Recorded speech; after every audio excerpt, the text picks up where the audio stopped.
Dit is donderdag die 22ste Februarie en soos iemand by die kantoor sê, is die tyd gaan so vinnig verby, dat, hoe het hy nou gesê, dit is alweer donderdag of dit is alweer Vrydag, dit gebeur so gereeld, dit gebeur deesdae 1 keer 'n week. So ja, as mense jou oë uitvee, dan is daar nog 'n week verby. Okay, ons gaan aan met Destiny. Maybe the personal battle between himself and Tango Mike was exactly what he needed to focus on his task. It is what kept him going over the past years, keeping the hope alive of once more facing him in a contact and to beat him. Or was there perhaps something more? That Destiny had designed their paths. But to what purpose? Mamba sighed. He was getting bored as well. He had been made to engage in battle, to fight the bush war against the oppressor, not to train a lot of clueless and overzealous youths. He glanced at his wristwatch. It was 1:30 in the morning. He must try to get some sleep. Who knew what the coming days might have in store? But he couldn't shake off the uneasiness. Maybe he should double the guards tomorrow, just in case. Over coffee the next morning, Gina asked, "Are we going to tell her that she's going home tomorrow?" "No." Mamba shook his head. Comrade Amambu advised against it. "She will learn the truth only once we depart for the airport." The uneasiness again. His instincts were warning him. About what? The sun dawned over a quiet sea. The SAS Frans Erasmus and SAS Jim Fisher patrolled in line astern formation 1,000 meters apart and 110 sea miles off the Angolan coast. In the rear accommodation, the assault team was hunched over a crudely drawn map of the target area. All the details provided by Johnny, the UNITA, were carefully discussed and then added to the existing drawings. The length of the fence on the riverside is roughly 75 meters, Tom explained. Snakes, you and Tobias take the left corner. Ben, you and Coimbra take the right corner. Position yourself so that you can cover the area of the corners as well as the side fences. The clean area outside the perimeter would make nice lines of fire for the PKMs. John, you and Rikus move further past Snakes and position yourselves here so that you can cover any approaches to the prison area, especially from the trainee camp and the staff quarters. The men nodded their agreement and Tom continued. That leaves Proteus and me to break in here. Move along the outside of these smaller buildings to get to target. Confirm the position of the guards. There is a guard patrolling up and down the fence on the riverside. Whoever gets the best shot first, take him out, depending on his position. Use the Ingrams. We only go all out if the pawpaw really hits the fan. Then the PKMs must throw lead, no matter whether or not you see a target. Tom looked at Ben and Snakes. You must be pretty close to the fence. You have to be sure of your shots. Once the guard is down, you and Proteus will cross through the fence. Correct, and once we are inside, any roaming guards will become our responsibility. We are both carrying Ingrams. Our plan is pretty hoi polloi, said John van Zyl with a grin. It might just work out. Tom nodded. Let's keep it simple. Improvise if necessary. Everyone has combat experience. The importance is to wait until you hear my signal, before you start to pull back towards the river. If for some other reason it turns into a shooting battle, Smiley and his boat crews will shower the base with 60mm mortars as fast as they can. It would create confusion. Providing that you and Leslie Ann are safely back through the fence, Smiley Malan mused softly. And the first bomb will be illumination. That will be our warning as to what is to come, Tom grinned. But I'll give you ample warning of our progress. Okay, we shall shoot in all weapons at 5 o'clock in the afternoon and do communication tests. And make sure all your PRCs have new Duracell batteries and that the head pieces are working. They had been busy most of the night questioning Johnny, who had become seasick soon after boarding. But Tom was satisfied that they had enough info on the target and the security measures in place. He got up. Try and get some sleep. It will be a long night. But sleep did not come to Tom. He was thinking about Leslie Ann, hoping she would be fine and able to escape with them, and multiple scenarios of what could happen tonight and in the early hours of the following morning kept going through his tired mind over and over. Later, he slept a little. Chapter 13. Tom McLaughlin and his second-in-command, Lieutenant John Van Zyl, were having an early dinner with Commander Rustus Hickman in the small officers' mess. The steak and chips were delicious, but Tom barely noticed. The fear that something might go wrong tonight was depressing. At the same time, the exhilaration that they were finally going to rescue Leslie Ann, exciting. We shall be in launch position at 9 o'clock tonight, Rustus said and placed a piece of steak in his mouth. Unfortunately, we shall have a bit of moon tonight. It might make our job a bit more difficult. I am worried about the infiltration part. By the time we are on our way back, the moon should be down. John finished the last of his food. It was great. Compliments to the chef. How wide is the river at the bridge? Rustus asked. About 100 meters, Tom replied. It will be difficult to pass unnoticed. Is there coffee on this ship? John seemed oblivious to their discussion, and Tom ignored him. He knew John never liked to discuss the operation during the hours just before the countdown began. I hope they mistake us for a fishing boat. Well, Rustus has finished the steak, leaving his chips untouched. Let us hope and believe in smooth sailing tonight. We don't have another night to repeat the exercise. And Tom nodded. We had barely touched his food. It is tonight or not at all. Is there dessert? John asked.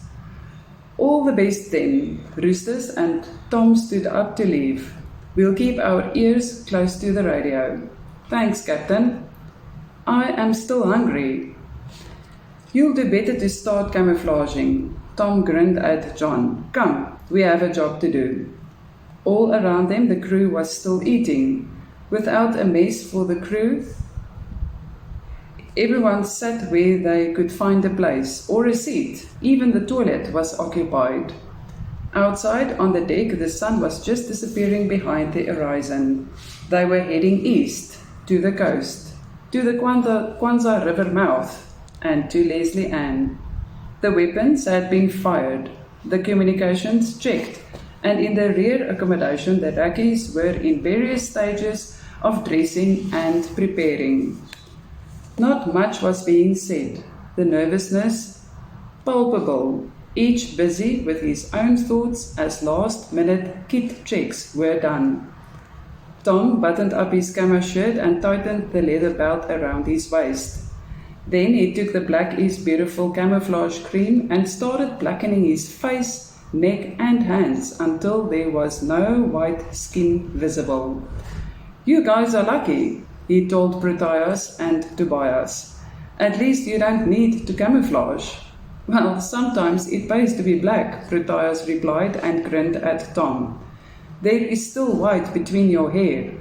Here, you do it. And Proteus worked the Black is Beautiful into Tom's hair. Now, you are a beautiful black boy, Coimbra commented from his bunk. My sister is still single. Jou gat man, Tom retorted, but smiled nonetheless. Temporary measures only. By this time tomorrow, hopefully, I will be white again. Okay guys, he called to the recce teams. Time to go outside and get your eyes adjusted for the night. Boat teams to the boats, the assault teams with me to the nets. Tom led his teammate with Ben de Lange as his mate to the starboard side of the ship where the climbing nets were already dropped to the sea. John and Snakes gathered with their men at the port side of the ship. Once the barracudas were launched, they would come alongside the ship and the assault teams would board. The ships were in line astern again, speed dropping to 8 knots, the required safe speed to launch. Tom glanced at his watch. It was 5 minutes to 9 in the evening. They were 7 nautical miles from the coast, and Tom knew that on the second ship, the gunboat crews, including Dr. Dean Maritz, would also be ready to launch. In the officers' mess, Lieutenant Jesse Stein was preparing an emergency theatre where they could accept the wounded, if any. At least be ready in case things did go wrong, Jessie thought by herself, or at least a place where she could receive the prisoner. She had no idea what the psychological effect of the imprisonment could have had on Leslie Ann, and her heart went out to her classmate of so many years before. The news of Leslie Ann's abduction had been a huge shock, and ever since she had been wondering just how her friend would cope. And now they were almost there, almost at the point of her return, and she prayed quietly for the safe execution of the rescue effort.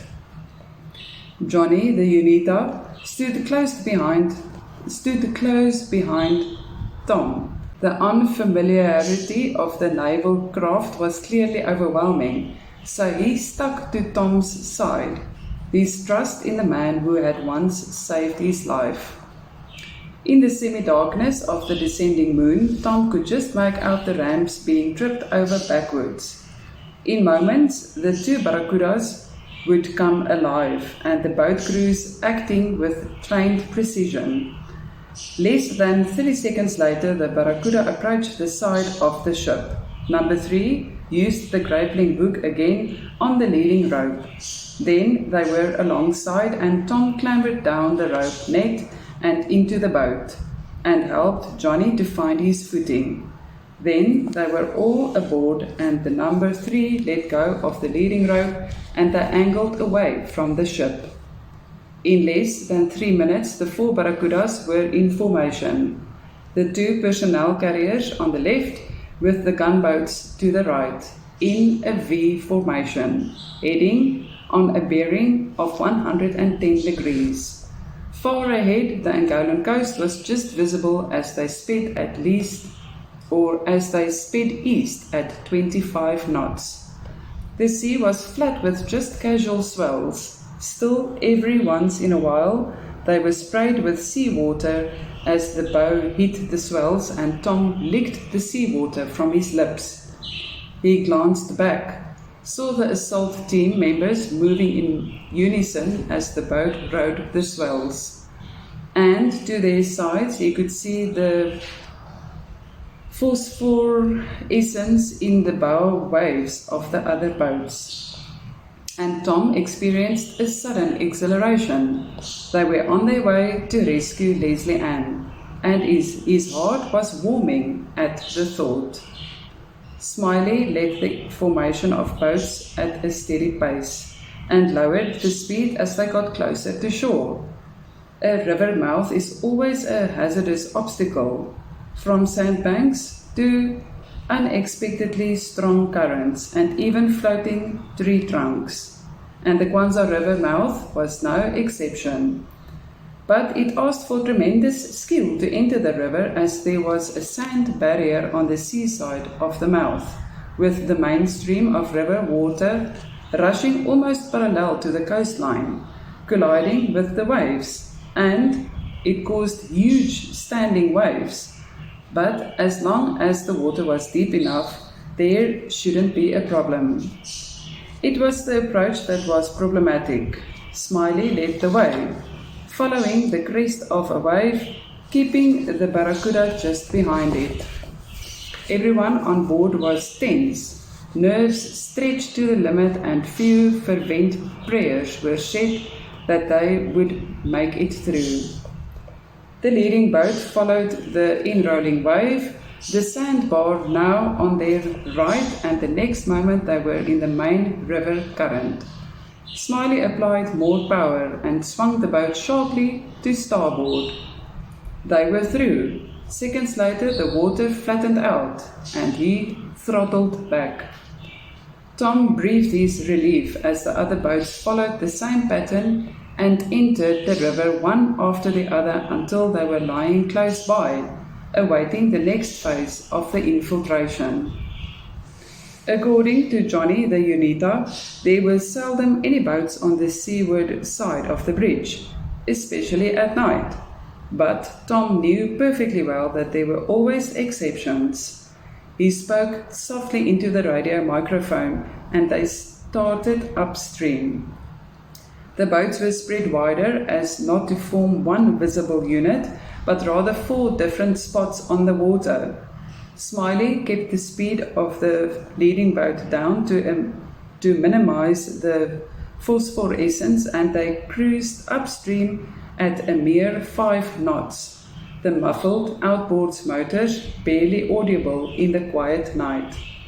It took them 30 minutes to come within sight of the huge Kwanzaa River Bridge.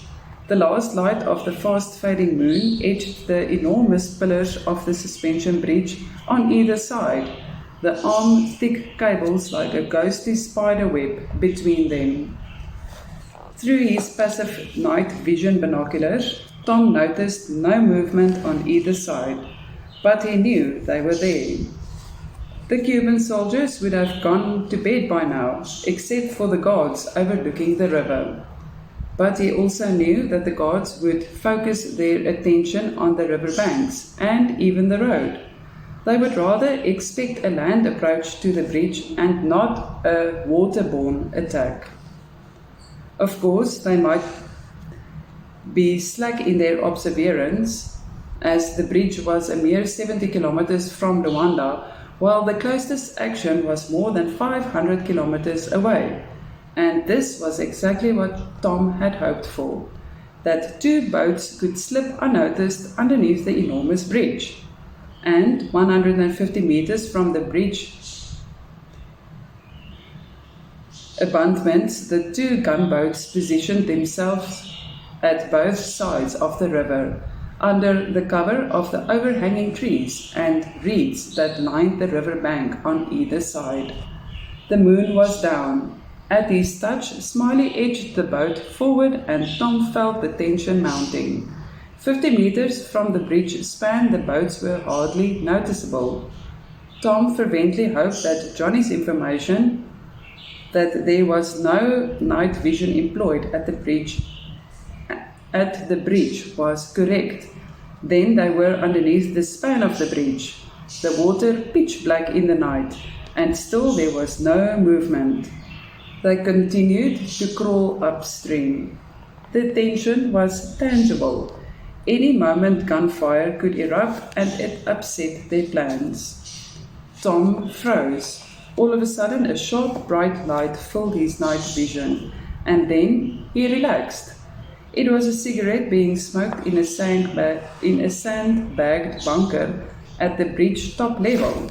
He noticed the BRDM armed vehicle that was dug in on the riverbank, its ZPU-2 anti-aircraft guns pointing to the sky, but there was no movement. They were past, and one could hear the sighs of relief as the assault team relaxed.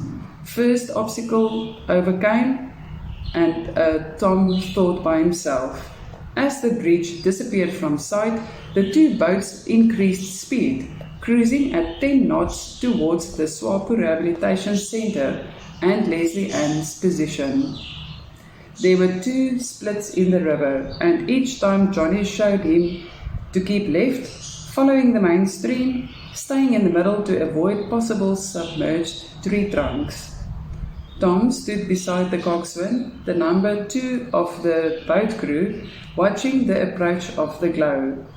The glow was caused by the security lights of the Kwanzaa River camp. Johnny's tug on his sleeve confirmed that his guess was correct. The barracudas reduced speed once again to a bare crawl until they were directly opposite the security lights. But in the distance from the river caused the lights to cast the whole river in shadows, and under these cover the boats approached the northern river bank. There was no movement visible through his night vision goggles, but he noticed the position of the diesel pump, which was supplying the Swapo base with water. It was, of course, quiet at this time of the night.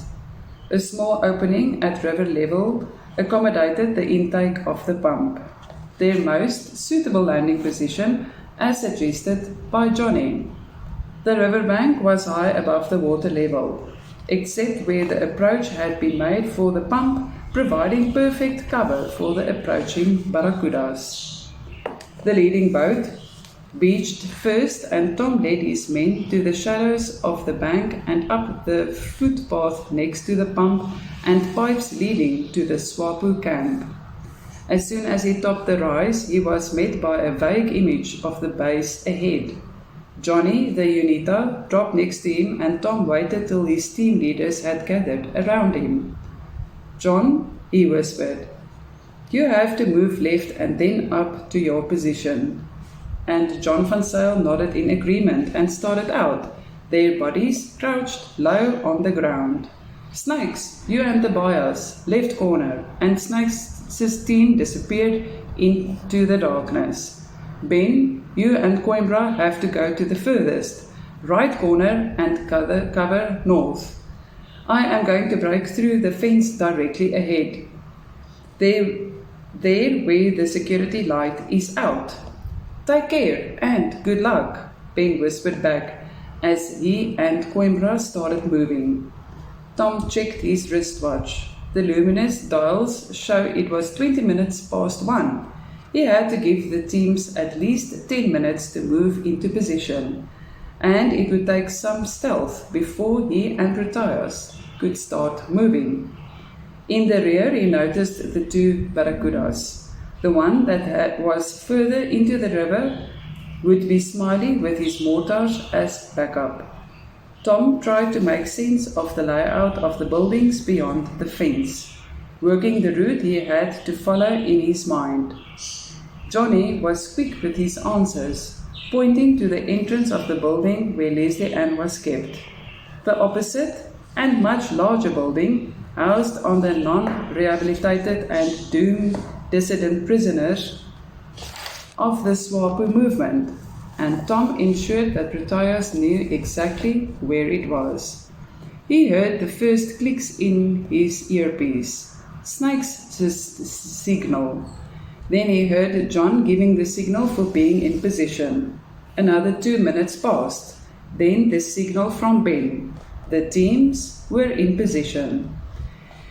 In the distance, he heard the soft droning of the power plant, and except for that the night was deadly quiet, and he noticed that even the crickets and frogs were silent too. His heart was thumping in his chest. A strange fear threatened to overwhelm him. May God help them, Tom thought at that moment. He wondered if Leslie Ann would be in good enough shape to flee with them. He had deliberately refrained from thinking about her, what the circumstances might be, his longing for her, for the sake of objectivity during the execution of the rescue mission. It was time. With a quick touch of each other's arms, Tom gripped his .45 Ingram silenced machine pistol and started moving towards the fence. Carrying a shortened RPD machine gun, Proteus stayed close behind him, followed by Johnny, armed with an AK-47. The fear was gone, replaced by a firm determination of what had to be done. Whatever happened just must happen.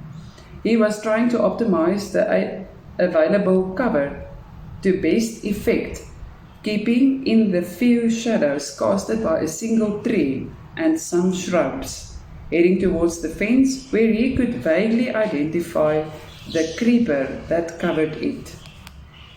It took them 5 minutes to reach this point of entrance.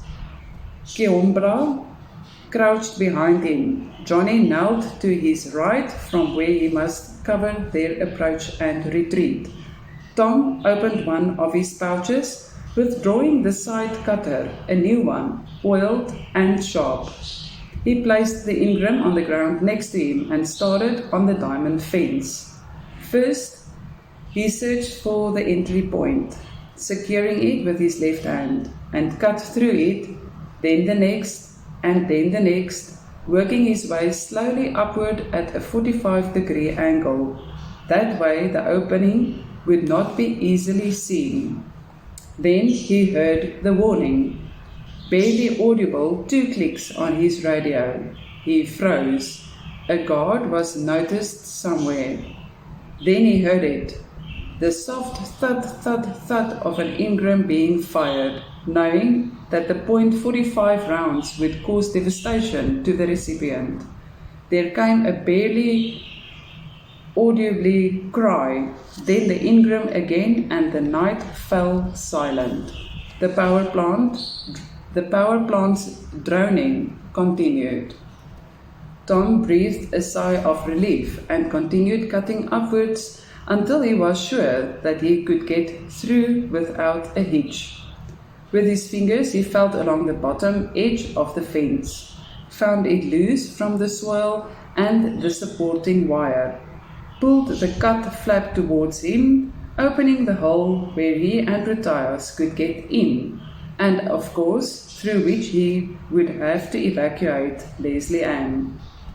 He crawled through and began running in a crouch towards the outside wall of the dissident's prison.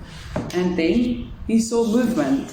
From the corner of his eye, he noticed it, and with a shock he recognized it as human, and the soldier was lifting his AK-47. The Ingram started kicking in his grasp. He fired without thinking, the bulky silencer edging upwards. The first salvo missed, but Tom kept firing until the guard crumbled to the ground, the AK falling with a dull clang on the hardened soil. Where did he come from? And with a flare of fear, he realized that Johnny had missed a second guard during his reconnaissance. Or did they suspect something, waiting for them? It is too late. He ran past the fallen soldier, noticing the shiny red blood spurting from the throat where the heavy caliber of the Ingram had struck him. Then he was against the wall, his breath coming hard and fast, and he felt, rather than see, Proteus behind him, flattened against the bricks. He scanned the open yard towards the fence, saw nothing, and lifted the night vision goggles to his eyes for a better view. But he saw nothing. It was quiet, except for the power plant's droning. Tom ran towards the corner of the descendants' prison. As he understood from Johnny, there were no individual cells inside, just a communal area where the prisoners had to survive the roughest treatment possible. They were either toiling in the Swapo and Cuban fields or starving a slow death. There was no mercy in the rehabilitation center. Around the corner and about 25 meters away was the block where Leslie Ann was supposedly kept. And those descendants were considered to be rehabable. There were 5 individual cells. In which one would she be? There was no one between the 2 buildings. The guard was possibly stationed in front of the door, heard something and came to investigate. Now he was dead. Tom stopped in front of the door of the Descendants Prison, watching the door of the next block, and motioned Proteus closer, pointing his hand at both doors. Proteus understood. It was his job to blow the door of the Descendants Prison as soon as Tom blew the door of the other block. It would cause diversion and confusion when the prisoners attempt to flee, providing additional cover to the main purpose, getting Leslie Ann away. Tom crossed cautiously to the steel door opposite him. There were 3 hinges and a sturdy padlock. He had to be quick. Time was running out. From his left hip pouch he took several balls of plastic explosives, PE4 or C4 as the Americans called it. Each ball was about the size of his fist, and he struck one on each of the hinges and one on the padlock, kneeing it tightly into position. The detonators came next, already connected to the equal lengths of cortex, and he pushed each of the 4 carefully into explosives. Then the timer, set to exactly 20 seconds. Across the opening he saw Proteus busy with his own set of cortex. As soon as his timer was connected, Proteus turned to watch him, waiting for Tom's signal. Tom dropped his fist and both toggled the switches on the small black boxes and ran as fast as they could to the corner and hid behind it. The explosion ripped through the silence of the night, and Tom ran full out towards the entrance, his Ingram ready. But he was still a little shocked by the damage of the explosion. The door was blown into the building, crushed into the cell wall opposite, and he burst through the opening. "Leslie Ann!" His mind screamed, and he swung right into the dimly lit hallway, now swirling with dust and falling derbies and the smell of explosives. He saw a guard against the furthest wall, dazed with the shock and power of the explosion, heard a woman screaming and realized it was Leslie Ann. Chaos! Daar sê, dan gaan ons môre Vrydag weer aan met Destiny. Mooi aand, dankie dat jy like, subscribe, share en die bel button druk. Jy moet 'n mooi aand hê. Totsiens.